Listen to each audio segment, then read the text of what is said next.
Hello and welcome everyone to wings Udaan. आज हमारे साथ एक और गेस्ट हैं, Monika Thakur, who has qualified JKS 2021 exam with the rank of 64. Welcome Monica, welcome and thank you so much for sparing some time for us. Thank you so much, sir. आपको पहले तो बहुत बहुत मुबारकबाद for your wonderful success in this exam and I'm sure कि you must be feeling relieved now that finally you have made it. Yes, sir, absolutely. मुझे बहुत अच्छा लग रहा है दैट फाइनली एक बहुत ही लंबी जर्नी जो मेरी मोर देन 5 years रही है और finally I am in that होली लिस्ट, सो बहुत अच्छा लग रहा है। हमने बड़े लोगों से बात की मोनिका, मैनी पीपल, अभी तक जितने लोगों से मैंने बात की दे वर मोस्टली फर्स्ट टाइमर्स और सेकंड टाइमर्स। सो एक कहीं ना कहीं फर्स्ट और सेकंड टाइम में अगर इंसान सेलेक्ट हो जाता है तो जो वो जर्नी, लंबी जर्नी रहती है बहुत से लोगों की। Most of the people qualify after 3-4 attempts. बहुत कम लोगों को चांस मिलता है कि वो पहले या सेकंड अटेम्प्ट में ही निकल पाए। सो आई पर्सनली बिलीव कि those who spend more time preparing, जिनका एक लंबी जर्नी होती है, their take on this exam is different. So how do you rate your journey of this 5 years, 5-year long journey that you have spent prime of your youth in this exam? Sir I think ये journey it's more than examination. ये आपको life में as a individual बहुत ज्यादा growth करती है। You know what I was earlier 5 years, today I'm not. I have learned so much in this journey and I got immense support from my parents, my family, my friends, and that's very precious for me. So it's a beautiful journey, but yes, कुछ लोगों के लिए ये first attempt में qualify होता है, कुछ के लिए second, but for me it's a third attempt. But it was a wonderful journey on and on, and I have learned so much. And today in 2023, I just want to express my gratitude towards everyone, those who've been there for me from the initial and today till they are with me. That is so great. That is great. कहीं ना कहीं ये reason भी रहा होगा आपके 5 साल journey का कि एग्जाम रेगुलरली हो नहीं पा रहे थे। 2016 का पुराना अटेम्प्ट था, उसके बाद फिर नया पैटर्न आया, फिर उस एग्जाम में और टाइम लग गया। 2018 का रिजल्ट 2020 में आया, 2021 का रिजल्ट 2023 में आया। तो ये एक बहुत बड़ा इशू है हमारे एग्जाम कंडक्टिंग प्रोसेस के साथ कि डिले होने की वजह से भी काफी बारी आपका जो सिलेक्शन की जो जर्नी है वो लंबी हो जाती है। यस सर, मैंने 2016 में अपना फर्स्ट अटेम्प्ट दिया। So in 2019 I still remember the date, 7 August 2019 we got our result and I couldn't make to the final list. After that बहुत सारे नेगेटिव थॉट्स आते हैं that maybe I'm not made for this, maybe मैंने गलत रास्ता चुन लिया है। बट देन फैमिली का सपोर्ट और हमें शायद खुद भी हिम्मत रखनी पड़ती है, अपने पे ट्रस्ट रखना पड़ता है कि that yes we can do it. और after that I have started to again prepare और मैंने ऑप्शनल एंथ्रोपोलॉजी ऑप्ट किया उसके बाद। Although I was having a masters in botany, but it was a calculative decision to have a anthropology and I decided to go for anthropology, and then in 2021 I again appeared and this time I got a success. Amazing, great. 2016 में आपने शुरुआत की तो आपने पुराने pattern के साथ शुरुआत की होगी, जब 2 ऑप्शनल हुआ करते थे, एथिक्स नहीं था और प्रीलिम्स में सीसैट नहीं था। उस जर्नी से, उस पैटर्न से शिफ्ट करना नए पैटर्न की तरफ, how difficult it was for you? It was very difficult actually. शायद खुद में भी रियलाइज नहीं होता है कि हम कर पाएंगे या नहीं, बिकॉज कहीं ना कहीं हमें ये लगता है कि ऑलरेडी लोग बहुत प्रिपेयर कर चुके हैं, क्या मैं उसके पेस तक जा पाऊंगी। बट देन अगेन हमने जो अपने लिए सपना देखा होता है तो हमें उसे पूरा करने के लिए पूरी हिम्मत करनी चाहिए। तो मैंने 2019 में ऑनलाइन स्टडी स्टार्ट की। I haven't been to any coaching classes for general studies. मैंने सिर्फ ऑप्शनल के लिए प्रिपेयर किया था जम्मू से, एंड जनरल स्टडीज मैंने कम्प्लीटली ऑनलाइन प्रिपेयर किया। तो मैंने बहुत सारे प्लेटफॉर्म की हेल्प ली उसके लिए, एंड देन स्लोली ग्रेजुअली मैंने कर लिया, and then this time I got selected. Great.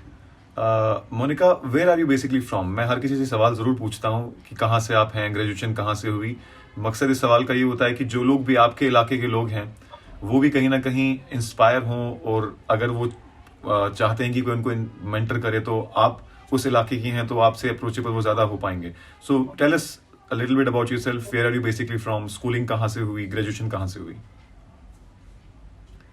Sir, I'm from a village Dhamma, which is in Tehsil Majalta, and which is in district Udhampur. My father has served in Indian Army, so I was brought up in different cities, and my schooling has been done from Kendriya Vidyalaya. And after that, I did my graduation from Udhampur only. And after that, I have done MSc Botany in 2016. And since then, I have been preparing for this exam. Dedicatedly. Yes, sir. Okay, great. So now tell me when I talk to someone who has qualified for the very first attempt, their take is a little bit different. कहीं ना कहीं वो उस process में उस फंसे नहीं. हर किसी ने ये चीज़ तो एग्री की ही है कि मेहनत के साथ साथ एग्जाम में लक का बहुत बड़ा फैक्टर है. जितने लोगों से भी मैंने बात की, और मैं भी इस चीज़ को बिलीव करता हूँ कि जहाँ आपकी मेहनत है वहाँ पर लक भी बहुत मैटर करता है. मेहनत तो कांस्टेंट है, हर किसी को करनी है. ऐसा कोई नहीं कि बिना मेहनत के कोई क्वालिफाई होगा, बट ऐसा होता है कि मेहनत करने के बाद भी कई बार आपको इस रिजल्ट में इस एग्जाम में फाइनल रिजल्ट नहीं मिलता. तो do you believe with this notion कि luck factor plays a important role in your selection? Yes sir, I believe luck factor होता है. लाइक आई सेड, इन 2016 में जब फर्स्ट अटेम्प्ट था, मुझे लगता था दैट मेरा इस बार तो 100% है, आई विल गो थ्रू, मैं जाऊंगी, मेरा हो जाएगा. बट देन मेरा नहीं हुआ उस अटेम्प्ट में. And then again I prepared, और इस टाइम पे जब मैंने शायद एक्सपेक्ट भी नहीं किया था, और इस टाइम जब क्वालिफाई हुआ है, so maybe destiny has written for me this time. So मैं मानती हूँ कि दैट लक फैक्टर मैटर करता है. अब फ्यूचर का क्या प्लान है? Are you going to appear for civil service UPSC exam and national level exams? Yes sir, I will definitely go for that. Great. Civil services UPSC exam भी आप आगे देंगे, so will you be appearing dedicatedly for that now, or that is just one an option and you are content with your selection in state services? I am happy that I have achieved this as well, but definitely growth is a part of life and I would like to, and still I'm having an attempt and even I'm eligible, still I'm eligible, so मैं कोशिश करना चाहूंगी इसके लिए. बिल्कुल. और I talked to a few people including Saima, the rank 26th Saima Hud. She said, sir, I am satisfied with the state services. I now want to teach, mentor and do my job. So that's why I was asking कि many people are obviously will be appearing for civil services in the national level, और करना भी चाहिए क्योंकि the more people qualify the national level exams, especially UPSC civil services exam or Indian forest services exam or Indian statistical services exam, the more motivated do we get, and especially जब pattern भी बिल्कुल same हो गया है, so it is all the more important to go higher level up. और जैसा कि आपने कहा कि life is a process of growth, I completely agree. अब मुझे आप बताएं कि what was your strategy? I mean हर किसी की अपनी यूनिक स्ट्रैटेजी होती है. आपका कैसा शेड्यूल रहा? कितने घंटे आप पढ़ा करते थे? Whether you believe in goal based study और टाइम बेस्ड स्टडी? मतलब आप गोल बेस्ड स्टडी करते थे या टाइम बेस्ड की पे दिन में इतने घंटे देने ही देने हैं? Sir, I think goal based study ज्यादा बेटर होती है, क्योंकि कभी कभी लाइफ में कुछ प्रॉब्लम्स आ जाती हैं, आप पर्टिकुलर डे उतना टाइम नहीं दे पाते हैं. तो जब वो टाइम बेस्ड होती है तो अगर हम कंप्लीट नहीं कर पाते तो फिर वो हमें स्ट्रेस देती है. सो एक प्लान होना चाहिए हमारा, monthly, daily, weekly, and in between हमें एक फ्री डे रखना चाहिए. आई मीन लाइक वीकेंड में हमें सिर्फ रिविजन पे ज्यादा फोकस करना चाहिए. और स्ट्रैटेजी मेरी बहुत ही सिंपल थी. न्यूज़पेपर एवरी डे, कुछ भी हो न्यूज़पेपर करना है. अगर स्किप हो जाए तो कोई भी एक online analysis, like Rouse IAS का मैं ज्यादा सुनती थी, तो अगर स्किप हो तो उसको, बट नॉट एवरी डे कि आप सिर्फ एनालिसिस, क्योंकि no analysis can suffice the newspaper which you read by your own. और इसके अलावा न्यूज़पेपर से कुछ केस स्टडीज कलेक्ट करने की कोशिश करनी चाहिए. लाइक आई सेड, मेरा ऑप्शनल एंथ्रोपोलॉजी है, तो ट्राइबल के रिलेटेड या सोसाइटी के रिलेटेड कुछ भी आता है तो उसे अलग से नोट डाउन करके रख लेना चाहिए. और जनरल स्टडीज के लिए आपको बेसिक बुक्स पढ़नी है, बहुत ज्यादा मल्टीपल रिसोर्सेज की तरफ जाना ही नहीं है. सिंपल एक सब्जेक्ट एक बुक, और बाकी आपको जब थोड़ा लाइक 2-3 मंथ्स की जब आपकी स्टडी हो जाए तो आप किसी भी एक प्लेटफॉर्म से रेगुलर आंसर राइटिंग स्टार्ट करें. स्टार्टिंग में ये बहुत डिफिकल्ट होता है, बट ट्रस्ट मी, इनिशियली किसी को भी कुछ नहीं आता है. Gradually with the time, like after 1 month, हो सकता है आपको 2 महीने लगे, बट आप वो सीख जाते हैं. And once you learn that how you write, फिर आपके लिए कोई भी एग्जाम डिफिकल्ट नहीं रहता है. अगर उसके 6 मंथ्स बाद जाके भी मेंस आते हैं, you will be able to do that. तो answer writing is must for mains. And prelims के लिए आपके बेसिक्स बहुत ही क्लियर होने चाहिए. एंड मोस्ट इम्पॉर्टेंट, लाइक अभी लास्ट 2 अटेम्प्ट्स जो JKS के हुए हैं, CSAT is very very important. And मैंने आपके प्लेटफॉर्म से काफी ज्यादा पढ़ा था सीसैट के लिए ड्यूरिंग कोविड पैंडेमिक। तो बहुत सारे ऑनलाइन क्लासेस होती हैं, बहुत सारे ऑनलाइन चैनल्स हैं, हमें वहां से सीसैट की बहुत अच्छी प्रैक्टिस करनी चाहिए, because I know so many people those who are very much knowledgeable, बस because of CSAT they couldn't qualify prelims. Prelims qualify करोगे then you will be able to give the mains. So एक CSAT को थोड़ा seriously लेना चाहिए। In fact इस बार भी जो लोग मेंस लिख रहे हैं 5500 people were supposed to get shortlisted for mains, only 4933 people got qualified because of this CSAT, क्योंकि काफी लोगों का सीसैट क्वालिफाई ही नहीं हुआ। और जहां तक मैं अपना ऑब्जर्वेशन भी आपको बताऊं, क्लासेस में ऐसा होता है कि people take it like sir CSAT ही तो है, मतलब इट्स लाइक पास ही तो करना है, एंड इवेंचुअली वो 66 मार्क्स भी नहीं ला पाते क्योंकि इतना लाइटली इसको लेते हैं। सो आपने बहुत सही बोला कि CSAT is one of the things which needs our focus, because CSAT एक ऐसा हर्डल है जो आपको आईएएस बना तो नहीं सकता, बट आपको आईएएस बनने से रोक जरूर सकता है, केएएस बनने से रोक जरूर सकता है। आपके मेंस की कितनी अच्छी तैयारी हो, आप मेंस में पहुंच ही नहीं पाएंगे। अच्छा, आप और बताएं कि जहां तक बात की जाए आपने बोला कि आपका एक ये लर्निंग फेज था, ग्रोथ थी, तो ऐसे क्या चीजें आपने इम्प्रूव अपॉन की कि 2016 के अटेम्प्ट के कंपैरिजन में, 2018 के अटेम्प्ट के कंपैरिजन में आपने वो गलतियां इम्प्रूव की और 2021 में उसको इम्प्लीमेंट किया और जिसके आपको रिजल्ट्स भी मिले कि हाँ अब मैं सेलेक्ट हो गई? सर नंबर वन, जैसे 2016 के अटेम्प्ट में जनरल स्टडीज का प्रोपोर्शन इतना ज्यादा नहीं था, like there were many things जो उस टाइम पे नहीं थी। बिल्कुल। तो उस टाइम पे हम करंट अफेयर्स शायद न्यूज मैगजीन से भी हो जाता था, but this time what I make sure first is that to read newspaper regularly. मैंने सबसे पहले न्यूज़पेपर पढ़ना स्टार्ट किया। सेकेंड थिंग, 2016 के अटेम्प्ट में मैंने आंसर राइटिंग प्रैक्टिस ही नहीं की थी। मुझे लगता था दैट मैं I will be able to do there और मैं कर सकती हूँ, but this time during Covid pandemic whole year 2020 मैंने इनसाइड सिक्योर से जो रेगुलर आंसर राइटिंग आती है, सिक्योर इनिशिएटिव, मैंने फॉर 6-7 मंथ्स लॉन्गर पीरियड मैंने प्रैक्टिस किया था वो। तो ये दो चीजें, और इसके अलावा जो मैंने बेसिक्स लाइक मैंने इकोनॉमी पहले बिल्कुल नहीं आती थी मुझे, सो मैंने उसको सबसे पहले पढ़ा, इकोनॉमी के श्री राम के नोट्स मैंने लिए and then from there I studied them.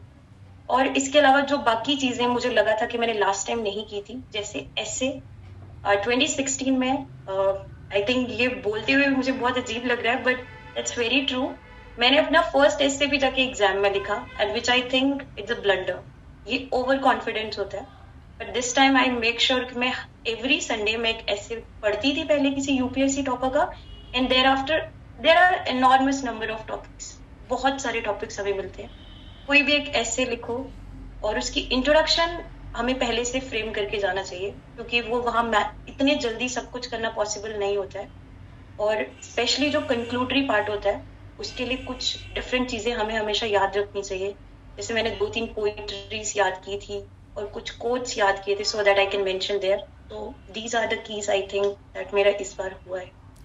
Answer writing में बहुत स्ट्रेस दिया हर किसी सिलेक्टेड कैंडिडेट ने, और ये बात सही है कि answer writing as a when I was a candidate myself, I was writing UPSC mains, उस टाइम पे भी my 90% of my focus was learning and like you I also wrote the first essay UPSC के mains में जाके, and I realize कि on paper इंसान सोचता है मैं ऐसा लिख दूंगा वैसा लिख दूंगा, और वहां जाके कई बार ब्लैंक हो जाता है इंसान। सो वेरी ट्रू कि आंसर राइटिंग प्रैक्टिस बहुत इंपॉर्टेंट है। आपने कितना रेगुलरली आंसर राइटिंग किया? और एक तो होता है आंसर राइटिंग डेली बेसिस पे करना, 1 क्वेश्चन 2 क्वेश्चन लिखना, और एक होता है मॉक टेस्ट सीरीज जिसमें आप 3 घंटे बैठ के पूरे 20 क्वेश्चन लिखते हो। So what was your schedule? Answer writing daily करते थे और टेस्ट भी लिखते थे, या फिर सिर्फ टेस्ट लिखते थे, या फिर आंसर राइटिंग नहीं करते थे? सर बिफोर नोटिफिकेशन जो हमारा 21 का प्रीलिम्स हुआ था, उसके पहले there was a covid pandemic, then I used to do regular answer writing, मैं इनसाइट्स पे करती थी। बट आफ्टर 21 प्री जब हुआ हमारा, आई थिंक अक्टूबर में हुआ था हमारा प्रीलिम्स, एंड देन उसके बाद I have taken a test series from SR college, और तब मैं वहाँ लाइक वीकली टेस्ट देती थी, फुल लेंथ टेस्ट थी। ओके। बट उससे पहले मैंने डेली आंसर राइटिंग सिर्फ ड्यूरिंग कोविड पैंडेमिक। ओके। मतलब उससे पहले आपने टेस्ट सीरीज नहीं की थी बट आंसर राइटिंग की थी, एंड लेटर ऑन जब एग्जाम नजदीक पहुंचा तो फिर आपने मॉक टेस्ट देना शुरू कर दिए। Yes sir, yes. ओके। अब आप मुझे बताएं ऑप्शनल के बारे में, what was your strategy for your optional? किस तरीके से प्रिपेयर किया, कौन से रिसोर्सेज यूज किए, और कोई जो नया बंदा है जिसको ऑप्शनल अभी एंथ्रोपोलॉजी में इंटरेस्ट आ रहा है उसको कैसे शुरू करना चाहिए? सर मैंने 2019 में जम्मू में लॉरेल इंस्टीट्यूट है, संजीव सर, उनसे क्लासेस ली थी एंथ्रो की. But after that covid pandemic जब आया, then I had enormous of time कि मैं और भी रिसोर्सेज पढ़ने का टाइम मिला मुझे. तो सबसे पहले मैंने बहुत सारे टॉपर स्टॉक सुने जो एंथ्रोपोलॉजी रिलेटेड थे. One among them was Mandhar Patke. I think he was ranked 21 UPSC. तो उनके कुछ नोट्स टेलीग्राम चैनल पे अवेलेबल हैं. मैंने उनको डाउनलोड किया और फिर मैंने उनको पढ़ा एक बार. देन मुझे लगा कि शायद मेरे बेसिक्स बहुत ही, मतलब मेरे को बहुत कम आता है अभी, मुझे इस लेवल का नहीं आता, मुझे इतने एंथ्रोपोलॉजिस्ट की बुक्स भी नहीं पता है, मुझे बहुत ही लिमिटेड चीजें पता है. So then I started reading books. मैंने जैसे नदीम हसनैन की बुक है ट्राइबल की, सोशियो कल्चरल के लिए अलग से बुक पढ़ी, एंड देन जैसे फिजिकल एंथ्रोपोलॉजी के लिए सचिन गुप्ता के नोट्स को रेफर किया. एंड देन जब मैंने फिर आंसर राइटिंग स्टार्ट की तो विवेक बासमे की बुक आती है और एक एंथ्रोपोलॉजी डिमिस्टिफाइड बाय अक्षत जैन. ये दो बुक्स को मैंने आंसर राइटिंग के लिए यूज किया था. और इसके अलावा ट्राइबल पोर्शन को मैंने बहुत ही एम्फेसाइज किया था. आई डोंट नो व्हाई, मुझे बहुत ही इंटरेस्टिंग लगता है ट्राइबल पोर्शन. और मे बी बिकॉज मैंने यूट्यूब पे एक पूरी सीरीज देखी थी, मैं भी भारत करके, राज्यसभा टीवी की. तो मैंने वहां से भी बहुत सारी एग्जाम्पल्स को नोट डाउन किया था, केस स्टडीज, लाइक उनके बेसिक पैटर्न्स जो होते हैं, ये चीजें बुक्स में नहीं मिलती हैं. तो ये चीजें मेरे को एग्जाम्स में हेल्पफुल हुई, क्योंकि इस बार जो पेपर 2 था वो थोड़ा बुक लैंग्वेज नहीं थी, उसमें थोड़ा एनालिटिकल पेपर था. तो उसमें ऐसी चीजें मेंशन की और मुझे लगता है कि वो शायद मेरे लिए पॉजिटिव आई है. ग्रेट. आंसर राइटिंग ऑप्शनल में कितनी इंपॉर्टेंट है? Sir it's very important, because आपको बहुत कुछ आता है और वहां पे आपको एक बहुत ही लिमिटेड सी स्पेस मिलती है जहाँ पे आपको अपने आप को प्रेजेंट करना होता है. तो unless until you are not prepare कि आपने कितना इंट्रोडक्शन देना है, कितनी डायग्राम बनानी है, कितना लिखना है, you are not going to represent yourself in the mains answer writing. And I think mains is the key to selection. अगर आपका मेन्स अच्छा है तो then there are high chances कि आप सिलेक्ट हो सकते हैं. तो answer writing is must for GS as well as optional. Okay. अब ये तो रही बात जीएस की और ऑप्शनल की और प्रीलिम्स की. आपने ओवरऑल तो प्रोसीजर आपने सब कुछ बता दिया. मोटिवेशन कितना रोल प्ले करती है to remain motivated and to एक 1.5 साल की जर्नी, 2 साल की जर्नी, 5 साल की जर्नी में पेशेंस रखना, उस जर्नी में कितना रोल है मोटिवेशन का आपकी प्रिपरेशन और आपकी सिलेक्शन में? सर आई थिंक सबसे पहले तो जब हमें पता होता है कि that we want to achieve that, तो हमें एक्सटर्नल मोटिवेशन की इतनी जरूरत नहीं होती है. बट देयर वर डेज जब मैं पूरे दिन रोती रहती थी, मुझे लगता था शायद मैंने गलत डिसीजन ले लिया है. बट एट दैट टाइम जो पेरेंट्स रोल प्ले करते हैं and the importance of having a good friends, I believe, मुझे लगता है पेरेंट्स का सपोर्ट तो होता ही है, पर अच्छे दोस्त होना बहुत जरूरी है. जैसे मेरे फ्रेंड्स हैं भावना, Usha, Neha, there were time मैं रात के 12 बजे भी उनको कॉल करके कह देती थी कि मुझसे नहीं होगा, शायद मुझे पीएचडी कर लेनी चाहिए, मुझे टीचिंग में जाना चाहिए. बट दोस्त जब आपको सपोर्ट करते हैं, वो आप में जब कॉन्फिडेंस दिखाते हैं, तो आपको लगता है, फिर आप में हिम्मत आती है और अगेन फिर से पढ़ना स्टार्ट करते हैं. और बाकी जब आपको पता है कि दैट आपने अपने लिए कुछ सोचा है, तो हम उसके लिए कोशिश जरूर करते हैं. बहुत बढ़िया. इनफैक्ट कहते हैं ना कि you are the average of 5 persons around you. जो लोग आपके आसपास के लोग हैं, दोस्त हैं, वो आपकी पर्सनालिटी पे भी, आपके लाइफ में, आपके करियर डिसीजन में, इन सब में बहुत इंपॉर्टेंट रोल प्ले करते हैं. और sir I believe success is not yours only, it's a amalgamated effort of you, your family, your friends. Everyone puts their effort into your journey and it's our duty कि हम end में उनको thank you बोलें, because they deserve this. So I'm so thankful to have a people like my family, my father, he's the positive person in my life and he's so supporting. So I hope सबके parents उनको इतना ही support करें जैसे मेरे घर वालों ने इतने साल patience रखी, उस पर विश्वास रखा कि that one day I'll make it.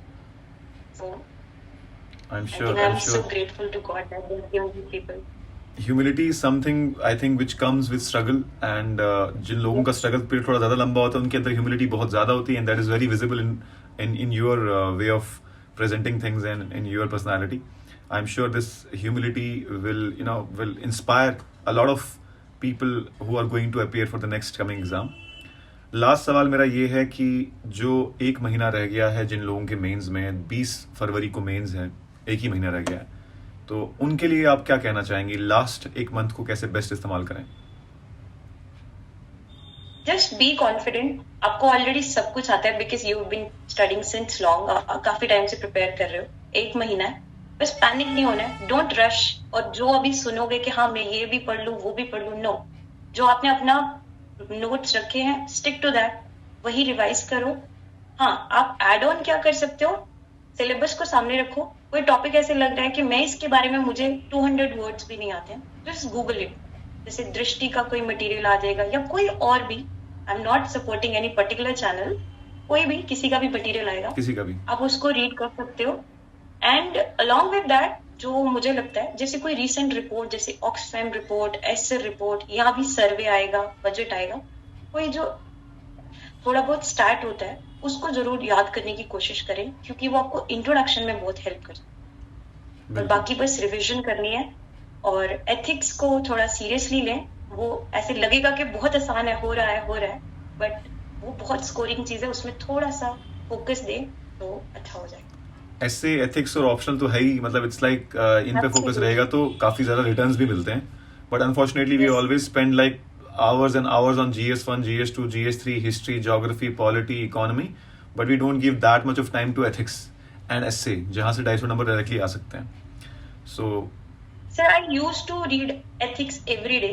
मैं रात को सोने से पहले 1 घंटा एथिक्स पढ़ती थी बिकॉज इट्स वेरी इंटरेस्टिंग. आप स्पेशली जब अपना टाइम टेबल प्लान करते हैं ना, तो हम उसमें कभी भी एथिक्स के लिए अलग से टाइम लिखते ही नहीं है, क्योंकि हमें लगता है हम कर लेंगे. कंपैशन की डेफिनेशन ही तो है, आती है हमें.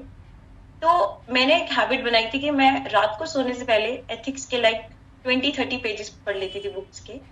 तो ऐसा कुछ रखो कि एथिक्स को रोज रूटीन में रखो. Like for the coming 1 month आप रोज एथिक्स पढ़ो. वैसे भी खुद भी अच्छा लगता है सर. उसमें बहुत अच्छी चीजें हैं जो एज ए इंडिविजुअल भी हमें अपनी लाइफ में करनी चाहिए. तो जैसे अगर आप कोई नॉवल पढ़ते हो तो treat ethics as a novel in your part of your day. आप उसको रेगुलर पढ़ो तो ये अच्छा रहेगा. great. And thank you so much, Monica, for your wonderful insights and for sharing your journey. I'm sure this journey will inspire a lot of people coming in this field, in this services, and aspiring to be in this services. And we wish you कि आने वाला IAS exam में भी आप इतना ऐसी ही कामयाबी हासिल करें, और अगली बार जब हम आपका इंटरव्यू ले रहे हो तो IAS, IPS वगैरह बन के हों आप.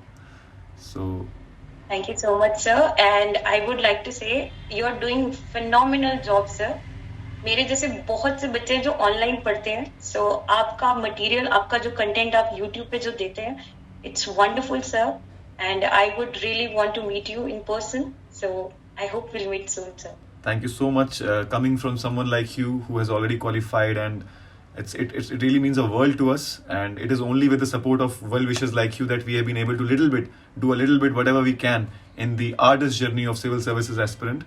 और मैं हमेशा बोलता हूँ कि 99.999% तो एफर्ट कैंडिडेट का ही होता है.